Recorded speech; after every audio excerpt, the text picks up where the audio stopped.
प्यारे बच्चों, अस्सलाम वालेकुम। मैं आपका टीचर इफ्तिखार अहमद कुरैशी, बीपीएस जामिया जदीद बागबाला, और हमारा स्कूल क्लब है जीएमएस बागबाला के साथ। आज हम 7वीं जमात का जोग्राफिया लेकर आपकी खिदमत में हाजिर हैं और हमारा आज का टॉपिक है the cold desert Ladakh. Ladakh के बारे में आज हम जानकारी हासिल करेंगे। Ladakh is a cold desert. आप पेज नंबर 68 पे देख सकते हैं। यहाँ पे आपकी टेक्स्ट बुक है, टेक्स्ट बुक के ऊपर आप देखें, हम पढ़ेंगे इसको। Ladakh is a cold desert lying in the great Himalayas. Ladakh cold desert है और ये हिमालय, ग्रेट हिमालय के ऊपर पाया जाता है। On the eastern side of union territory of Jammu and Kashmir. Figure 10.4 में आप देख सकते हैं यूनियन टेरिटरी जम्मू कश्मीर के बिल्कुल ईस्टर्न में आप लद्दाख को देख सकते हैं। The Karakoram range in the north and the Zanskar mountain in the south enclose it। हाँ, एक तरफ से कराकोरम रेंज है और दूसरी तरफ से ज़नस्कार माउंटेन है, इसको लपेटे हुए। Several rivers flow through Ladakh. Ladakh के बीचों बीच बहुत सारे दरिया बहते हैं, जिसमें सबसे इम्पोर्टेंट दरिया जो है वह है Indus, being the most important among them.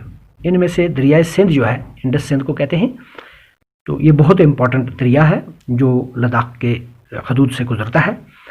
The rivers from deep valleys and gorges, several glaciers are found in Ladakh. इनके अलावा बहुत सारे ग्लेशियर लद्दाख में पाए जाते हैं। फॉर एग्जाम्पल द गंगरी ग्लेशियर, मिसाल के तौर पर गंगरी ग्लेशियर के बारे में भी आप पढ़ सकते हैं। The altitude in Ladakh varies from 3000 metre in Kargil to more than 8000 metre in Karakoram.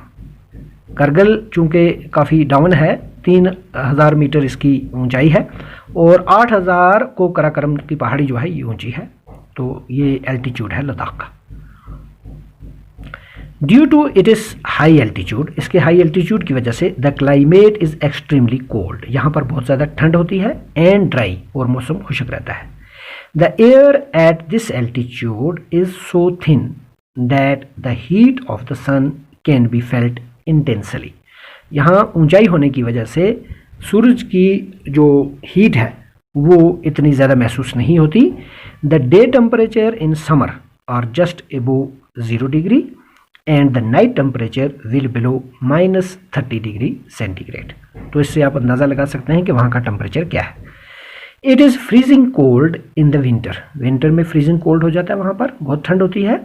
When the temperatures may remains below -40 degree centigrade, 40 degree -40 तक पहुँच जाता है टेम्परेचर विंटर के अंदर। For most of the time, ज़्यादातर टाइम में, as it lies in the rain shadows of Himalayas there is a little rainfall. Himalaya के पहाड़ों के ऊपर बहुत कम बारिश होती है। As low as 10 centimetre every year, हर साल 10 सेंटीमीटर तक बारिश होती है वहाँ पर। The area experiences freezing winds and burning hot sunlight. You will be surprised to know, आपको ये जानकर हैरानी होगी, that if you sit in the sun with your feet in the shade. अगर आप शेड में बैठे हैं और सूरज के सामने मतलब बैठे हैं, you may suffer from both sunstroke and frostbite at the same time. तो सेम टाइम में आपको गर्मी और ठंडक महसूस हो जाएगी। तो ये वहाँ का टेम्परेचर की वजह से ये सारी की सारी चीज़ है। ये था लद्दाख के बारे में थोड़ी सी जानकारी जो हमने यहाँ पर पढ़ी। अब हम नेक्स्ट क्लास में हम फ्लोरा और फाना और वहाँ के लोगों के बारे में भी जानेंगे। आज के लिए इतना ही काफ़ी है। अल्लाह हाफिज़।